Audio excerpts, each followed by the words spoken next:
आप सभी को करवा चौथ के व्रत की हार्दिक शुभकामनाएं। भगवान भोलेनाथ, माता पार्वती और करवा माता की कृपा से आपको अखंड सौभाग्य की प्राप्ति हो। आज की वीडियो में आप सुनने वाले हैं करवा चौथ के व्रत की कथा। और हाँ, अगर आप पूजा विधि के बारे में जानना चाहते हैं तो चैनल पर वीडियो अपलोड है, आप उसे जरूर देख लीजिए।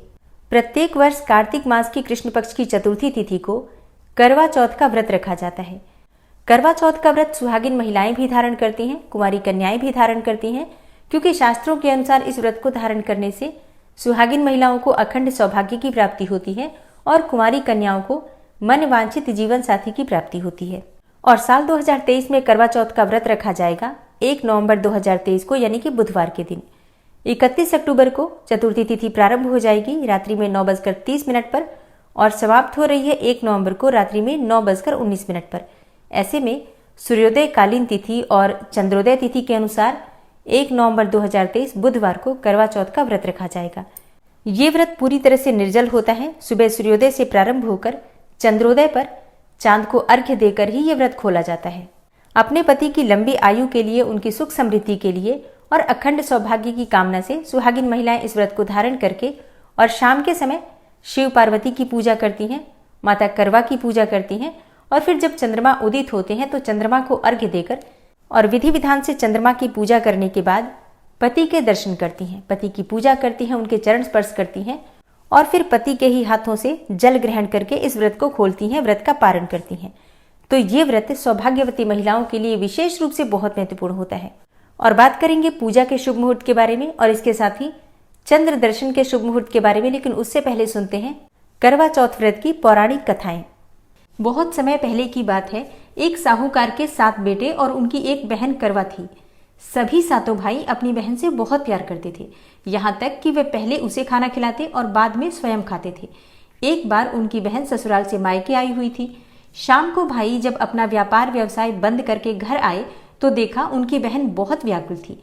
सभी भाई खाना खाने बैठे और अपनी बहन से भी खाने का आग्रह करने लगे, लेकिन बहन ने बताया कि उसका आज करवा चौथ का निर्जल व्रत है और वह खाना सिर्फ चंद्रमा को देखकर उसे अर्घ्य देकर ही खा सकती है। चूंकि चंद्रमा अभी तक निकला नहीं है, इसलिए वह भूख प्यास से व्याकुल हो उठी है। सबसे छोटे भाई को अपनी बहन की हालत देखी नहीं जाती और वह दूर पीपल के पेड़ पर एक दीपक जलाकर चलने की ओट में रख देता है। दूर से देखने पर वह ऐसा प्रतीत होता है कि जैसे चतुर्थी का चांद उदित हो रहा हो।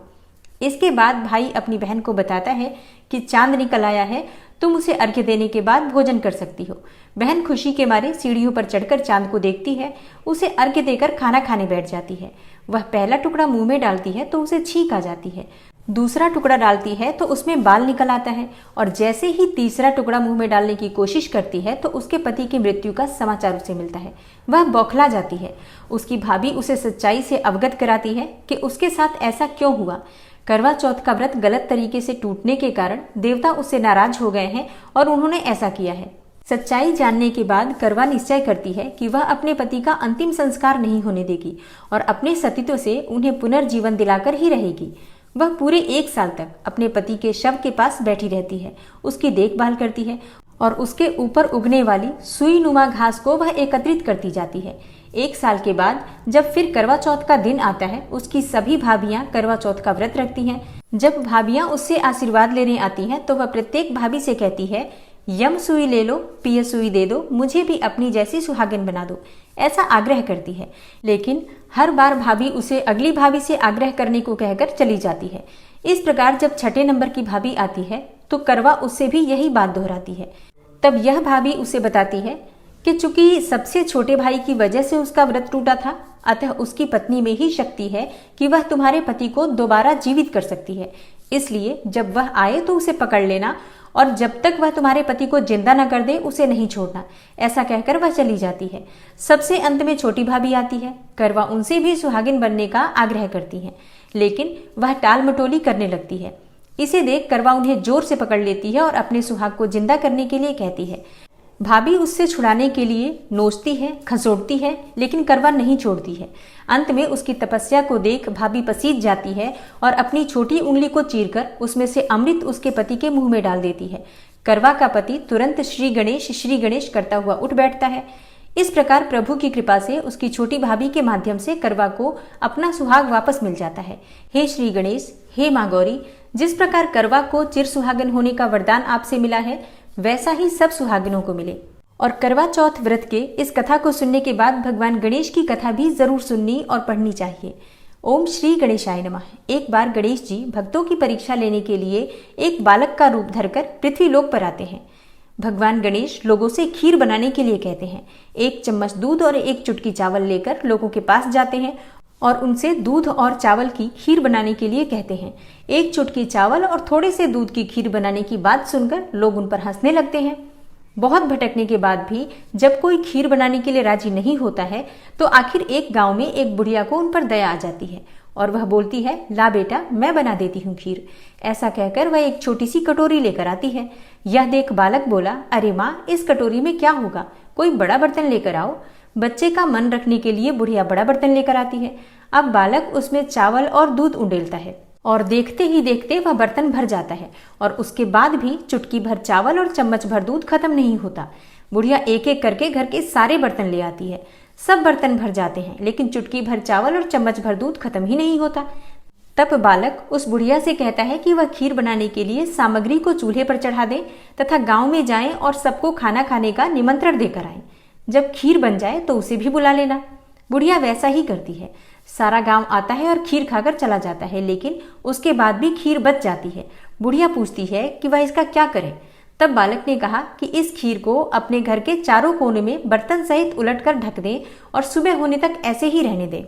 और सुबह जब बुढ़िया बर्तन उठाकर देखती है तो हीरे जवाहरात से भरे हुए नजर आते हैं। श्री गणेश, जिस तरह से आपने बुढ़िया पर कृपा बनाई, वैसे ही अपने सब भक्तों पर कृपा बनाए रखना।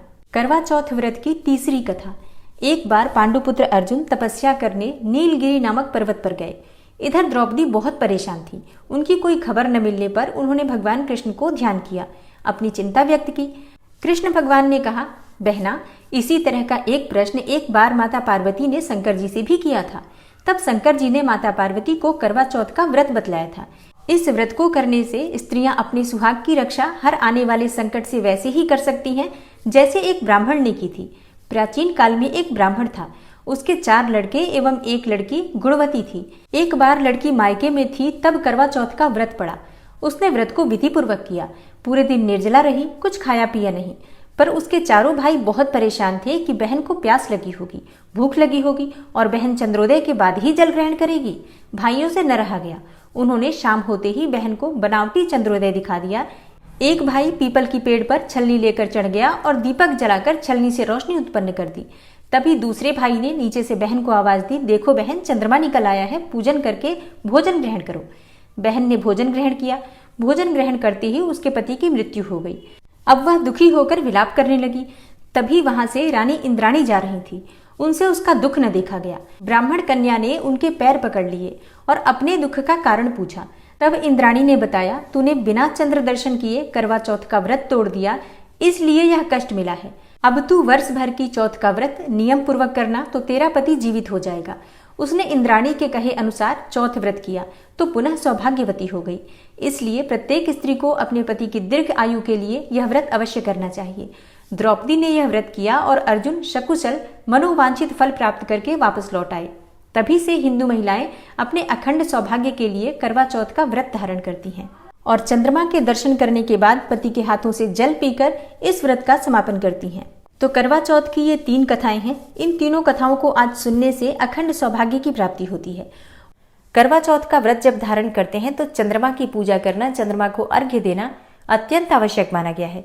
तो 1 नवंबर 2023 को चंद्रोदय का शुभ मुहूर्त है रात्रि में 8:26 पर और पूजा का शुभ मुहूर्त होगा शाम 5:44 से शाम को 7:02 तक। मतलब शाम को प्रदोष काल में पूजा होती है तो शाम को 5:44 से शाम को 7 बजे तक आप अपनी पूजा कर सकते हैं। इसके बाद जब चंद्रमा उदित होंगे तो उनके दर्शन करके और फिर पति की पूजा करके आप अपना व्रत खोल सकते हैं। तो दोस्तों, ये है आज की वीडियो। उम्मीद करती हूँ आपके लिए उपयोगी होगी। वीडियो अच्छी लगी हो तो वीडियो को लाइक जरूर कीजिए और वीडियो को शेयर भी जरूर कीजिए। चैनल पर पहली बार आए हैं, अगर अभी तक आपने चैनल को सब्सक्राइब नहीं किया है तो आज की वीडियो अगर आपको अच्छी लगे तो चैनल को सब्सक्राइब करके बेल आइकन को जरूर प्रेस कर लीजिए। इससे ये होगा कि इस चैनल पर जो भी नई वीडियो अपलोड होंगी उनकी नोटिफिकेशन आपको सही समय पर प्राप्त होगी। मिलती हूँ मैं आपसे अगली वीडियो में, तब तक के लिए जय श्री राधे।